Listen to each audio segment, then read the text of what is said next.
Hello. This is Jonathan Moore for Revitalize and Legacy Coaching. And today we're talking about the topic of burnout. In my conversations with my members, with my clients, and with my patients in chiropractic practice, I have this conversation around why burnout is so common these days. We're going to unpack that today. We're going to look at what the science shows us. We're going to talk about how culture influences us towards burnout, and then look at the choices you've got to go forwards. Let's take a look at this little picture here. We're going to unpack this as part of what the science shows us. And here what we have is, on one side of the scale, we have function. And on the other side, we have stress. And what we know is that as stress goes up, so too function goes up.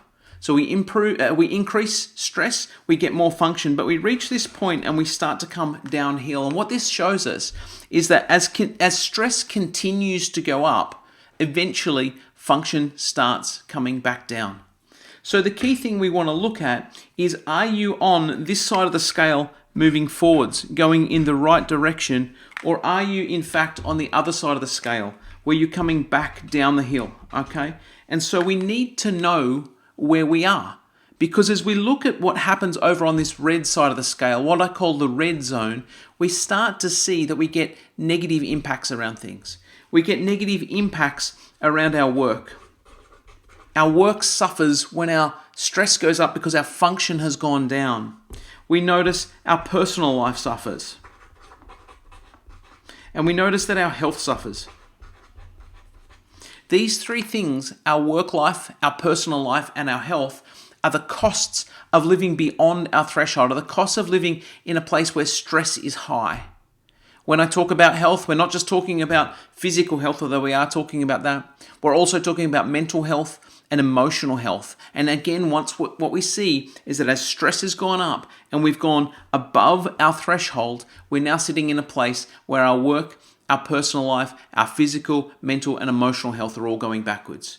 And so the key is, where are you on this scale? And I like to talk about this place as being the yellow box here. If you know where you are on this scale, you can make better choices. The problem is, most people don't know where they're up to on this scale. And so they don't know how close to this yellow box they are. They don't know whether they're going up or down. And so they're living in this place where we're struggling. And the point is, if you're over in this red zone here, if you're over in this place and coming downhill, you're in the burnout zone. Our culture drives us towards that. I'll talk about that in just a moment. But if you're living past this yellow box, you're in the burnout zone. And so it's crucial that we know which side of the yellow box are we on. Are we on the going forward side where stress is increasing and so too function is going up? Or are we on the red side where stress has gone so far high that it's decreasing function, so our work, our personal life, our health, physically, chemically, emotionally, and mentally are all going in the wrong direction? Let's go on and start to talk about why so many people are in this position. And it comes back to this key concept of what culture is telling us to do. Let's flip over for just a second. And if we slide culture right in the middle of this page and look at what the prevailing culture is that we are facing these days. Our culture is a culture of busy. We have this busy culture that tells us to keep going. I also like to call it the hustle culture. Okay, this busy culture, this hustle culture will drive us beyond our threshold. It will drive us beyond that yellow box and into the red zone on the previous picture. We also have this culture where we are racing. We need to get things done. We're always go. We're on the race. And we feel that we have to prove ourselves as well. Okay, you may have heard me talk about in other places this concept of prove culture. This is where we have this insatiable drive to get things done in order to prove our worthiness, in order to prove our validity as a part of this culture, as a part of this society. Prove culture, busy culture, hustle culture, race culture, they are all driving us towards burnout. And what sits over here as well is the culture of accumulation. This accumulation culture also is driving us into these places. So culture dictates us, and there is a cultural drive away from rest. There is a cultural drive away from recovery. There is a cultural drive away from self-worth, and there is a drive towards busy, hustle, race, accumulate, and prove. Is it any wonder when we look across our societies that most people are living over in this place where they're in the red zone, they're in this work, personal, health challenge? It's starting to weigh on them, and it's starting to show them that they are in strife. We also talk, you've heard me talk possibly about this whole idea that over on this blue side is what we call the adaptable zone.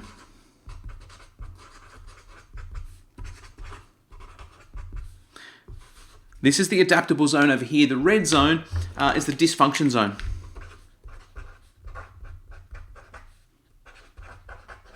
Here's this word again, function, dysfunction zone, okay? This is where things are dysfunctional. This is where things are breaking down. This is where burnout is rife. Again, if we come back to that cultural picture that I talked about earlier, one of the problems with culture is that we celebrate burnout. We celebrate prove. We celebrate busy. We celebrate hustle. We drive ourselves. Our culture drives us into this place, and then it says, you're valid, you're worthy, you're a good person if you're living over here. The only problem is you get left with yourself at the end of the day. You get left in this place where you've got to face up to the outcomes or the penalties of living over here. Again, work challenges, can't concentrate, can't focus, can't stay in the zone, can't continue to improve, can't get the job done without feeling like it's all too much. The personal zone where we can't communicate, we can't listen, we don't relate well, we're not present with our loved ones. Or the health zone where we've got chronic health problems, mental health problems, emotional health problems, even things like weight gain, obesity. These sorts of things are all related to living in this red zone, the dysfunction zone of burnout. So the question comes, where are you? The question comes, how do you know where you're up to? And the good news is there are ways to measure where you're up to in this zone. Are you in the adaptable zone or the dysfunctional zone? Or are you sitting right up here in the yellow box? Are you in this place? Are you in this place where you're teetering and a little bit will push you, but if you give yourself a break, you'll come backwards? The problem is most people have no idea where they're up to until they go up and over this curve. They're deep in the dysfunctional zone and their body starts screaming at them, or their loved ones start screaming at them, or their colleagues start screaming at them. Something starts screaming at them and say, hey, you're over here, you're burning out, you need a break. Things are evident. Here's the great news. We know how to measure the adaptable zone, okay? And this is called, we measure where we're up to with this with what's called heart rate variability, or HRV. And at Legacy Coaching, we provide heart rate variability as a measure to know where you're up to on this. We don't just guess where you're up to. We don't just guess where are you, Mrs. Smith, based on all of these different things. We have ways to measure where you're up to on this curve, to know, are you adapting to the load that you're currently facing, or are you burning out with the load that you're currently facing? Once you come to this place of adaptation or measurement to know whether you're in the adaptable zone or the dysfunctional zone, we can then start to put things in place that are able to help you to change, that are able to help you to step by step move forwards to make a difference in this whole picture here. The biggest challenge with this, unfortunately, once we know all of this, is what do you do with it? And I hear excuses all the time. Unfortunately, I hear three big excuses that people will put forwards around why they're just going to wait and see how they go. The first thing is, this is not a priority for me right now. I just don't have time. Cue the idea of culture, busy, hustle, race culture, prove culture says you don't have enough time, you've got to keep going. Once you fall off the end here, then do something about it. The first excuse I hear, I don't have enough time, this is not a priority right now. The second excuse I hear, this is not about me, this is about someone else. I know a colleague, I know a friend, I know somebody else who's struggling with this. They need to see this video, they need to hear this. And that may be true, share this with them. But what about you? Do you need to hear this? Do you need to look at this? Do you need to understand where you're up to, whether you're in the adaptable or the dysfunctional zone? The third excuse I hear is that this may be true. We may be able to measure where we're up to. I may be over here. I may be struggling in these things. But you know what? I couldn't possibly change. Why? I've tried. I've done different things. I've tried to pull it back, but it's never worked. I couldn't possibly change. The first excuse, I don't have enough time. It's a later priority, not a sooner priority. The second excuse, this is for somebody else, not for me. The third excuse, I can't possibly change. And I want to talk to each of those excuses and say none of them are true. There is enough time to make the change. This is for you. If you don't know where you're up to on this, this is for you. And thirdly, with the right tools and the right strategies, it's absolutely possible to make a change. The final piece I want to talk about today is what is the ecology of your choice? What does this mean? Ecology is about our surroundings. It's about what's going on around us. And in this context, we're talking about ecology as being the outcome of your choice both now and in the future. But ecology talks not just about you, but about those around you. It talks about others. It talks about your loved ones. It talks about your closest. It talks about your friends. It talks about your family. It talks about your colleagues. It talks about all of those around you. So at the end of the day, I think you've got two choices. One, make no change. See how you go. Two, measure it.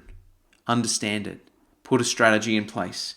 And come back towards this adaptable zone, back inside the yellow box there and into this place here, where stress serves you to improve your function but doesn't burn you out and take you into dysfunction.